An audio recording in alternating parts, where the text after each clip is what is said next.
Good noon. Today I discuss on some problems based on radial and transverse velocity and acceleration and also tangential and normal velocity and accelerations. पिछले class में कुछ सवाल को हम लोगों ने discuss किया था, ठीक है, और कुछ और भी जो प्रॉब्लम्स है उसको आज लेक्चर नंबर 5 में कुछ और डिस्कशन उस पर करेंगे। उसके बाद तब हम लोग फिर आगे नेक्स्ट चैप्टर में करेंगे। तो लेक्चर नंबर 5 में कुछ इस पर प्रॉब्लम है, उस प्रॉब्लम को हम लोग देख लें।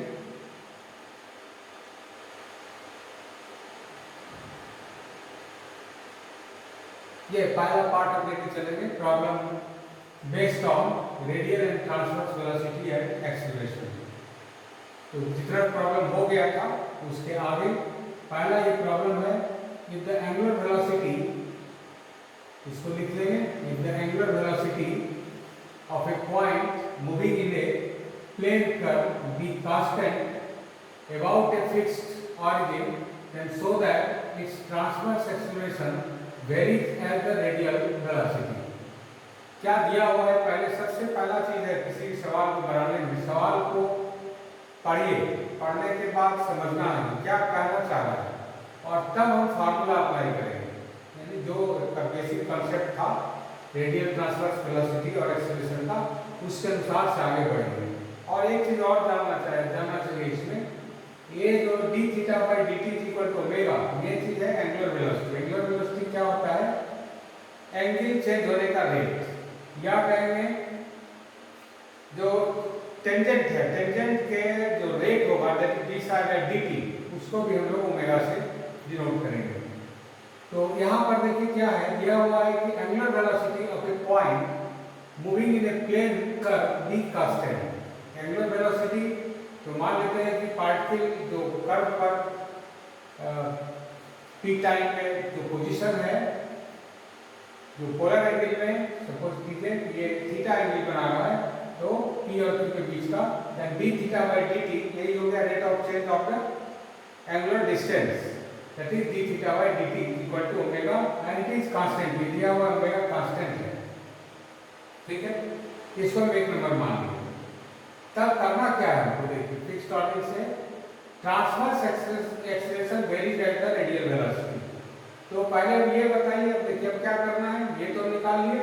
ट्रांसवर्स एक्सेलरेशन कितना होता है bye formula, and you know that the transverse acceleration is 1 by r d by dt of r square d theta by dt, ठीक है। अब d theta by dt कितना है? It is omega, put the value of omega, d theta by dt that is r square divided by omega, ये लिख दिया bye 1, ठीक है। तो अब देखिए क्या होगा, ओमेगा इज कांस्टेंट, तो ओमेगा को बाहर निकाल लिए, तो omega by r and d by dt of r square and which gives 2r dr by dt, नहीं omega by r into 2r dr by dt, और dr by dt क्या देता है? It is radial velocity, so r cancel, 2 omega into the radial velocity, 2 omega, omega is given that it is constant, so the transverse acceleration is equal to constant into radial velocity, therefore it is proportional to कितना हो गया radial velocity, नहीं it's constant, therefore transverse acceleration proportional to the radial velocity, ठीक है। इस तरह से सवाल इसका बनता है और बहुत आसानी से बन जाएगा। सेकंड नंबर भाई देखिए, दूसरा नंबर सवाल, ये सवाल है, इसको फिर आप लिख लीजिए आराम से इसको पहले। ए particle describes the curve r is equal to a into e to the power theta। Particle describe कर, पार्टिकल के द्वारा जो पाथ बनता है उसका इक्वेशन है r is equal to a e to the power theta with constant angular velocity, इसमें भी दिया हुआ है constant angular velocity, so that its radial acceleration is 0 and that the transverse acceleration varies as its distance from the pole, ये दिया हुआ है, ये साबित करना है। देखिए क्या दिया हुआ है, पहले उसको लेके चलेंगे। Given equation of the curve is r is equal to a e to the power theta, ये दिया हुआ पार्ट है। ठीक है, क्वेश्चन में दिया हुआ है। नेक्स्ट चलिए, also given that the angular velocity is constant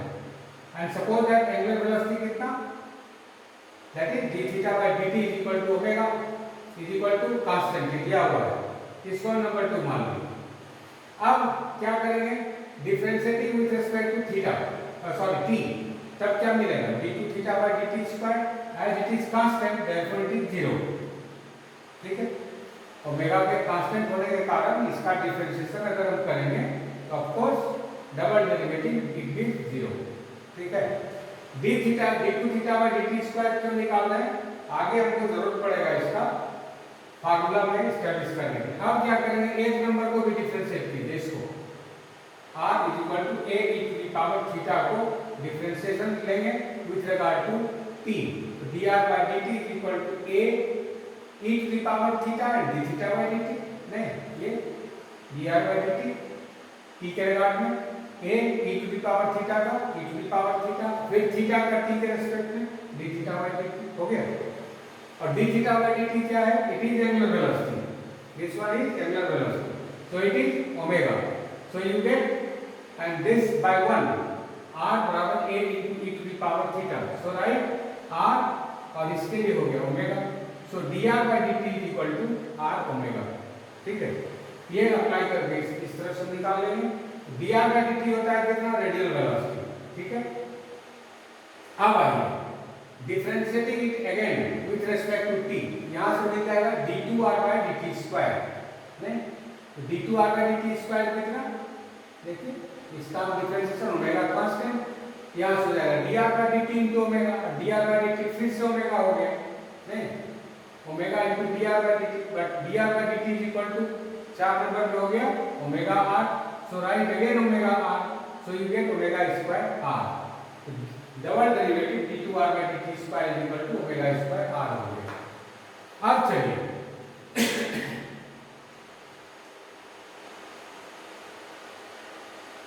sorry ये एक्सेलरेशन होगा है ना, रेडियल एक्सेलरेशन कितना हो गया, r double dot minus r theta dot square, तो ये कितना हो जाएगा omega square r minus r omega square is equal to 0, इसको करेक्शन कर लेंगे, वेलोसिटी नहीं रेडियल एक्सेलरेशन। ठीक है,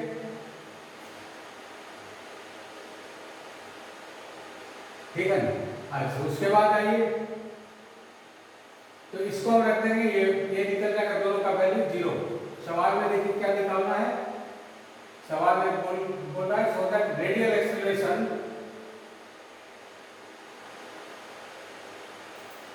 is 0 and that the transverse acceleration, फिर ये ट्रांसवर्स एक्सेलरेशन बराबर होता है कितना, ये आ जाता है 2 ट्रांसवर्स वेलोसिटी नहीं होगा एक्सेलरेशन होगा, इसको करेक्ट कर लेंगे, वेलोसिटी के जगह पर एक्सेलरेशन होगा, कितना होता है r theta double dot minus 2 r dot theta dot, theta double dot अभी निकाले थे d theta by dt is equal to omega, double derivative में 0, so it is 0 and 2 r dot is equal to omega r and theta dot is equal to omega. ठीक है, इससे क्या मिल जाएगा 2 times omega square r, but omega is constant so it is proportional to r when which is the distance from the pole, that means transverse velocity is proportional to the radius vector, और कहेंगे distance of the particle from the pole, वही होता है radius vector, transverse acceleration proportional to the radius vector that is distance from the pole। इस तरह से इसको बना लेंगे सवाल, तो सवाल बड़ा आसान होता है, और वन इम्पोर्टेंट प्रॉब्लम, बहुत इम्पोर्टेंट प्रॉब्लम है ये, इसको आप ध्यान से रखेंगे, बहुत इम्पोर्टेंट सवाल है। An insect crawls at a constant rate u along the spoke of a cart wheel, कोई कार्ट एक गाड़ी का कोई चक्का है जिसका रेडियस a है ना, उस पर एक कोई इंसेक्ट कोई कीट है, ये कांस्टेंट रेट u से रेंग रहा है। ठीक है, कहाँ जा रहा है देखिए, the cart moving with velocity v,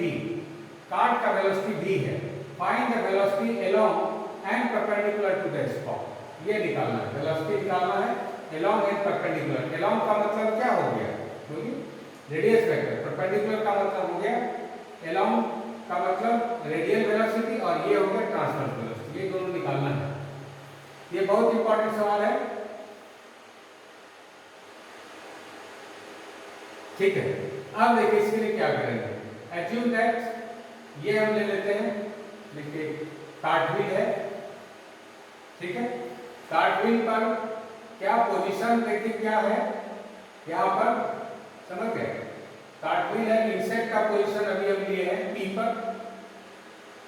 जहां पर कि इसका पोलर कोऑर्डिनेट है r थीटा, और सुविधा के लिए क्या किए यहाँ कर लिए v with the velocity of the cartwheel, क्योंकि वेलोसिटी डिनोट करना है इसलिए टेंजेंशियल होगा, वही डिनोट कर रहा है v with the velocity of cartwheel of radius है, and suppose c be the centre of the wheel and CA, जितना स्पॉक है उसमें से कोई एक स्पॉक ले लिए जिस पर की कीट रहेगा, suppose that CA be one of the spoke. Initially हम मानते हैं जो प्रारंभ में था, suppose the insect is at the centre C पर था, एंड आफ्टर टाइम T ये P पर चला है, जिसका पोजीशन है r थीटा, है ना, ठीक है। अब क्या करेंगे with respect to sector C को हम मान लिए pole, and a vertical line CN, जो इधर हो गया वर्टिकल लाइन है CN जो जमीन पर है, उसको मान लिए इनिशियल लाइन, ठीक है। वहां से हो गया एंगल MCA ये थीटा हो गया, और R जो कि A के बराबर है यहाँ पर, है ना, तो सॉरी R वहां पर हो गया CP, उसका रेडियस वेक्टर हो गया, तो ये ध्यान रखना चाहिए। अब देखिए क्या है, B transverse velocity at A होगा ना, A पर ट्रांसवर्स वेलोसिटी, ठीक है, along the tangent at A, therefore यहां से निकाल सकते हैं V बराबर कितना हो गया A d theta by dt, ठीक है, A theta dot that is d theta by dt is equal to V by A, and क्या दिया हुआ है देखिए, given that the crawls and insect crawls at a constant rate u along the stalk of the car, इसका मतलब हो गया radial velocity at P is equal to u जो कि बराबर u जो कि कांस्टेंट है, therefore dr by dt is equal to constant हो गया, नहीं। तब क्या होगा, अब देखिए दो नंबर को डिफरेंशिएट कर लेंगे t के रिगार्ड में, क्योंकि dr by dt कांस्टेंट है, so it's double derivative must be equal to 0, ठीक है। अब क्या होगा, again acceleration along the spoke, ये क्या हो गया, इधर रेडियल एक्सेलरेशन, क्योंकि रेडियस वेक्टर की तरफ हो गया radial acceleration, and therefore acceleration along the spoke CP कितना हो गया, फार्मूला से r double dot minus r theta dot square, that is d2r by delta इतना, और ये तो 0 है, whereas d theta by dt is equal to v by a, so write r into v square by a square, ठीक है, ये मिल गया। Also acceleration along perpendicular to the spot, that is ये कहलाता है ट्रांसवर्स एक्सेलरेशन, ठीक है। ये क्या होता है 1 by r d by dt of r square d theta by यानी theta dot that is d theta by dt, और इसका मान निकालें d theta by dt का, वहां से देखिए ये निकल गया ना, कहाँ निकला, d by dt of r square d theta by dt, d theta by dt कितना निकालें, d by a, ये हो गया b by r square b by a, है ना, इसका डेरिवेटिव निकाल देंगे, निकालिए कितना हो जाएगा, b by a बाहर निकल गया तो b divided by r a हो गया, और r स्क्वायर का derivative 2r dr by dt, so write 2b by a dr by dt,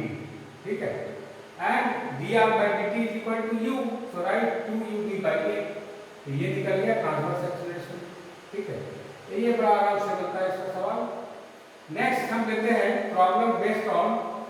tangential and normal velocity and acceleration. इस पर देखते हैं पहला नंबर सवाल, जो कि फोर्थ इसके लिए हो गया, इस लेक्चर के लिए चौथा नंबर सवाल। A point describe the cycloid, cycloid s is equal to 4a sin psi। Cycloid समझ रहे हैं, साइक्लॉइड होता है जैसे एक साइकिल का चक्का है, तो किसी पॉइंट पर अगर हम चौक से निशान कर दें, मान लेते हो जमीन में जिस समय टच कर रहा है उस समय निशान बना लीजिए, तो पूरा एक रोटेशन में जमीन पर जमीन पर जो फिर से अगर चक्का यानी कि निशान आ जाए, जो रोटेशन हुआ पॉइंट का वो साइक्लॉइड बनाता है। ठीक है, तो फिगर उसका होता है बिल्कुल इसी तरह का आएगा, ऐसे है ना, और यहाँ पर एक परपेंडिकुलर ये टेंजेंट आएगा। S is equal to 4a sin psi with uniform speed d, then find its acceleration at any point s। क्या कर रहा है, point describe the cycloid S is equal to 4a sin psi, ठीक है, with uniform speed d। क्या दिया हुआ है, शॉर्ट में इसमें कर रहे हैं, s dot that is ds by dt, ये दिया हुआ है कांस्टेंट, कितना दिया हुआ है देखिए b से, uniform speed d, so ds by dt is equal to b, ये दिया हुआ है। s डबल डॉट कितना निकल गया, that is d2s by dt square is equal to 0 होगा। ठीक है, तो therefore the tangential velocity will be 0, निकल गया। इसका मतलब क्या हो गया, tangential velocity tangential acceleration will be 0 and hence the acceleration is wholly along the normal. ये टेंजेंशियल वेलोसिटी नहीं होगा, एक्सेलरेशन रहेगा, टेंजेंशियल एक्सेलरेशन विल बी 0, इसलिए केवल एक ही तरफ बच गया acceleration, that is along the normal. thus the resultant acceleration is the only normal acceleration, that is resultant acceleration is equal to v square by rho, क्योंकि आप जानते हैं नॉर्मल एक्सेलरेशन कितना होता है, v square by rho, तो ये बन गया। अब देखिए दिया हुआ है हमको कर्व कितना, s is equal to 4a sin psi, अगर इसको हम डिफरेंशिएट करेंगे s को with regard to psi, then we get ds by d psi is equal to 4a sin psi का cos psi, ठीक है। और ये जानते हैं कितना होता है, ds by d psi is known as the radius of curvature। इसको आप ऐसे YouTube पर वीडियो डाला हुआ है कर्वेचर के लिए, उसमें देख सकते हैं। इसमें ds by d psi is equal to radius of curvature, that is rho, which is equal to 4a cos psi मिल गया, ये rho निकल गया। तब एक नंबर से चलिए, as resultant acceleration is equal to v square by rho, rho का अगर वैल्यू रख देंगे और यहाँ से तब क्या 1 और 3 से की मदद से, तो रिजल्टेंट एक्सेलरेशन मिल गया v स्क्वायर डिवाइडेड बाय ये हो गया rho का वैल्यू, ठीक है। और क्योंकि कर्व का इक्वेशन दिया हुआ है s is equal to 4a cos sin psi, तो cos को sin में बदल देंगे तो कितना हो गया, देखिए v square by 4a under root 1 minus sin square psi, और sin स्क्वायर psi का मान रख दीजिए यहाँ, कितना आ जाएगा, sin psi का मान s by 4a, तो s square by 16a square, LCM लेके सॉल्व कीजिए and you get the result v square upon this, ठीक है। तो बहुत आराम से सवाल बनेगा। नेक्स्ट प्रॉब्लम देखिए, ये सवाल फिर नोट कर लेंगे इसको, क्या है, prove that the acceleration of a point moving in A curve with uniform speed rho psi dot square, psi dot that means d psi by dt whole square, ये दिया हुआ है। Acceleration of a point moving in A curve with uniform speed फिर दिया हुआ है। let v be the uniform speed of a moving particle on a curve, then ds by dt is equal to v, as it is uniform so it is constant, and therefore double derivative is equal to 0 मिल जाएगा। हो गया। अब देखिए क्या मांग रहा है, acceleration of the point, तब therefore टेंजेंशियल एक्सेलरेशन 0 हो गया। इसका मतलब क्या हो गया, acceleration is wholly along the normal, that is resultant acceleration पिछले सवाल की तरह हो गया नॉर्मल एक्सेलरेशन, जो कि v स्क्वायर बाय rho हो गया, ठीक है। एंड नाउ psi डॉट ये दिया हुआ है, सॉरी psi डॉट कितना होगा, psi dot is d psi by dt which is equal to d psi by ds by dt, नहीं, and this was ds by d psi is equal to rho, so it is 1 by rho into v मिल गया, ठीक है। that is v is equal to rho psi dot, और psi dot का मान दिए that is d psi by dt। अब देखिए 1 और 2 का यूज करके रिजल्टेंट एक्सेलरेशन psi dot का हो गया rho psi dot स्क्वायर, बस ये मिल गया। नेक्स्ट प्रॉब्लम बहुत अच्छा सवाल है, number 6, if the tangential and normal acceleration components of a particle, tangential and normal acceleration components of a particle moving in a plane curve be equal, दोनों बराबर है, टेंजेंशियल और नॉर्मल दोनों बराबर है, प्रूव करना है कि velocity vary at e to the power psi। बहुत आसान सवाल होगा, है ना, सवाल नोट कर लेंगे, उसके बाद चलिए कंडीशन क्या दिया हुआ है, दोनों बराबर है ना। तो dv बाय ds को क्या लिख सकते हैं, v डिवाइडेड बाय रो, है ना, and it is equal to v के कैंसिल हो गया ना, v स्क्वायर बाय रो, और रो का मान दे दिए ds बाय d psi, तो रेसिप्रोकल में आ गया, that is d psi by ds, दोनों तरफ ds है, तो क्या बच गया, dv is equal to v d psi, इसका इंटीग्रेशन कर देंगे, कितना मिलेगा, dv बाय v, ये इज इक्वल टू कितना, d psi, क्या इंटीग्रेशन कीजिए, तब log of v is equal to psi plus some constant, है कांस्टेंट के लिए suppose that log of a, ठीक है, where a is constant of integration. So after solving this we get v is equal to a e to the power psi, that is v proportional to e to the power psi, है ना, बहुत आसानी से निकलेगा। Next problem, if the velocity of a point moving in a plane curve varies as the radius of curvature, देखिए इस बार क्या दिया हुआ है,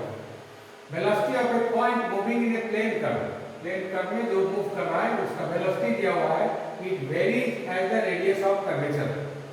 ठीक है, so that the direction of motion, direction of motion का मतलब टेंजेंट साई का जो चेंज होगा d psi by dt, उसको motion resolve with constant angular velocity, ठीक है, इसको निकालिए, क्या दिया हुआ है, given velocity is proportional to the radius of curvature, that means v must be equal to some constant into radius of curvature rho, d का मतलब ds by dt, rho का मतलब ds by d psi, यहाँ देखिए दोनों में फिर ds हो गए, तो कैसा इक्वेशन बनेगा differential equation, it gives d psi is equal to k dt, that is d psi by dt is equal to k, तो डायरेक्शन जो टेंजेंट चेंज होने का जो डायरेक्शन हुआ ये कांस्टेंट हो गया, है ना, change of direction of the tangent is equal to constant, इसका मतलब हो गया यही, that is the direction of motion, that is the tangent revolves with constant angular velocity, है ना, यही तो निकल गया, है ना। लास्ट एक सवाल और लेते हैं इसमें, the rate of change of direction of velocity, ये वही चीज है, of A particle moving in A cycloid is constant, क्या है, rate of change of direction of velocity of a particle moving in a cycloid is constant, then prove that the acceleration must be constant in magnitude, ठीक है, तो cycloid के लिए हम देख ले रहे पहले direction of velocity of A particle moving in A cycloid, cycloid कर लीजिए, suppose that the equation of cycloid is s is equal to 4a sin psi, एक नंबर, अब क्या हो गया, यहां से निकाल लीजिए, गिवन दैट क्या किया हुआ है, rate of change of direction of velocity is constant, that is d psi by dt, ये दिया is equal to suppose that omega, where omega is constant, तो इसको अगर डिफरेंशिएट करें 1 को, यानी ये है ना, किसके रिगार्ड में,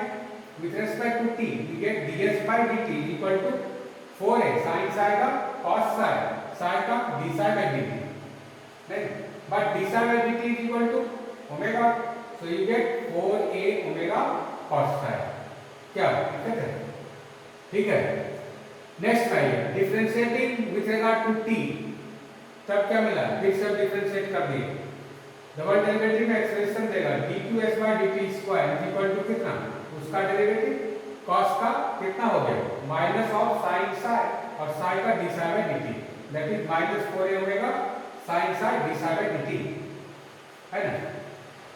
तो कितना हो गया, d psi by dt फिर से omega, that is minus 4a omega square sin psi, ये मिल गया। अब दो नंबर से चलिए, क्या किया हुआ है, d psi by dt is equal to 4a cos psi, ठीक है, but d psi by dt is equal to कितना, it is rho, that is rho is equal to 4a cos psi, ठीक है, ये निकल गया। तो अब आइए नॉर्मल एक्सप्रेशन कितना होता है, as you know that the normal expression is equal to b squared upon rho, तो b का मान दे दिए और rho का मान दे देंगे, सॉल्व कर देंगे, कितना हो गया, 4a omega square cos psi, तो नॉर्मल एक्सप्रेशन निकल गया, तो रिजल्टेंट क्या हुआ, इधर देखिए टेंजेंशियल भी एक्सप्रेशन मालूम है और नॉर्मल एक्सप्रेशन मालूम हो गया, तो दोनों का रिजल्टेंट एक्सप्रेशन तब क्या मिलेगा, therefore resultant that is under root square of the tangential acceleration plus square of the normal acceleration, उसका स्क्वायर दैट इज ये कितना निकला minus 4a omega square sine psi whole square और ये 4a omega square cos psi whole square, दोनों को solve कर देंगे मिल जाएगा 4a omega square which is a constant. ठीक है, ये इस तरह से सवाल बनता है। ठीक है, और बाकी किसी भी तरह का आपको अगर क्वेरी है तो आप हालांकि आप उस पर कमेंट कर सकते हैं यूट्यूब पर, या नहीं तो मेरे मेल पर आप मेल कर सकते हैं। और आगे के चैप्टर के लिए जो हम लोग करेंगे इसमें नेक्स्ट चैप्टर है सिंपल हार्मोनिक मोशन, जिस पर हम लोग डिस्कस करेंगे नेक्स्ट लेक्चर में। और एक बात केवल ध्यान रखना चाहिए, मैकेनिज्म जो सिंपल हार्मोनिक मोशन हम लोग बनाएंगे, ठीक है, उसमें करना क्या होता है, किसी भी जो डिराइव करते हैं फिजिकल क्वांटिटी या फिजिकल जो देगा इसकी क्वांटिटी, मेन रोल होता है डिफरेंशियल इक्वेशन का फॉर्मेशन करना। जो दिया गया पार्ट है उससे डिफरेंशियल इक्वेशन फॉर्म आप कर लीजिए पहले, पार्टिकल किस तरह से मूव कर रहा है, डिफरेंशियल इक्वेशन फॉर्म हो जाने के बाद उसका इंटीग्रेशन, मेन पार्ट होता है इंटीग्रेशन करना। इंटीग्रेशन करके उसके बाद तब करेंगे क्या, उसमें जो इनिशियल कंडीशंस होता है, इनिशियल कंडीशंस पर उसका हम वैल्यू देते जाएंगे, कांस्टेंट का वैल्यू लिखेंगे, और प्रत्येक कंडीशन में जो कांस्टेंट का वैल्यू देगा हमेशा वो एक फिजिकल क्वांटिटी देते जाएगा। यही तरीका होता है मैकेनिक्स में थ्योरी को समझने के लिए या सॉल्व करने के लिए। ठीक है, इतना ही।